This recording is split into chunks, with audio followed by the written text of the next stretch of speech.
Baturaja ini terdiri ada 6 dusun, sehingganya dusun-dusun lain udah terjangkau PLN, tapi masih ada 3 dusun lagi yang memanfaatkan sumber listrik yang berasal dari sumber listrik hidromikro ini.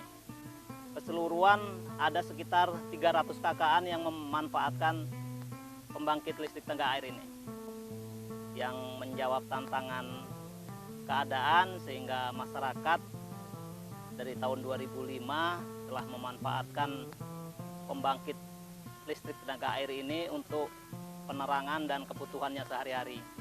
Karena daerah kita daerah yang pegunungan, belum terjangkau listrik dari PLN, maka masyarakat Dusun Panglon dan sekitarnya memanfaatkan sumber daya alam untuk menjadikan jadi sumber listrik.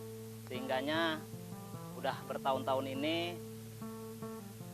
warga masyarakat yang hidup di daerah dataran tinggi bisa menikmati penerangan listrik yang dihasilkan oleh pembangkit listrik mikrohidro ini, walaupun masih dalam tahap sederhana dan jauh dari sempurna, tapi yang jelas telah menopang bisa memasok kebutuhannya dengan adanya pembangkit ini. Pembangkit listrik ini itu menggunakan tenaga air, sehingganya untuk membangkitkan turbinnya itu untuk menggerakkan dinamo, menghasilkan setrum.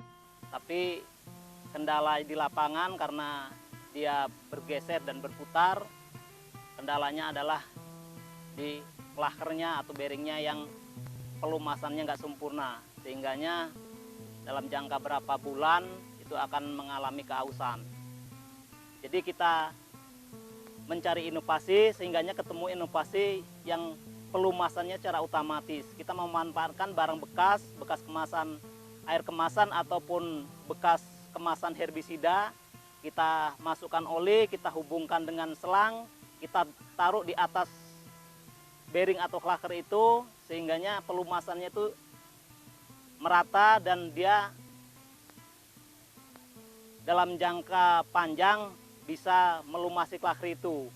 Sehingganya pelumasan itu tidak sempurna apabila olinya telah habis. Jadi kita bisa memakan sampai 2-3 bulan untuk menambah oli yang baru. Sehingganya dengan adanya yang kita lakukan ini, kita memanfaatkan pengolian pelumasan cara lewat oli ini, sehingganya kerusakannya itu bisa kita minimalisir, sehingga masyarakat dalam mengelola pembangkit listrik tenaga air ini agak bisa mengurangi biaya operasional. Ucapan terima kasih saya sampaikan kepada tim TPID Kecamatan Pondok Pidada dan Kabupaten Pesawaran. Mudah-mudahan alat yang sederhana ini bisa membantu kawan-kawan kita yang jauh dari jangkauan PLN, dan mudah-mudahan juga ke depan bisa kita tingkatkan kapasitasnya, dan untuk desa-desa atau dusun-dusun yang belum bisa menikmati listrik PLN, hal yang sederhana ini bisa menjadi sebuah contoh atau membuka aspirasi kita untuk mendapatkan listrik yang berasal dari tenaga air.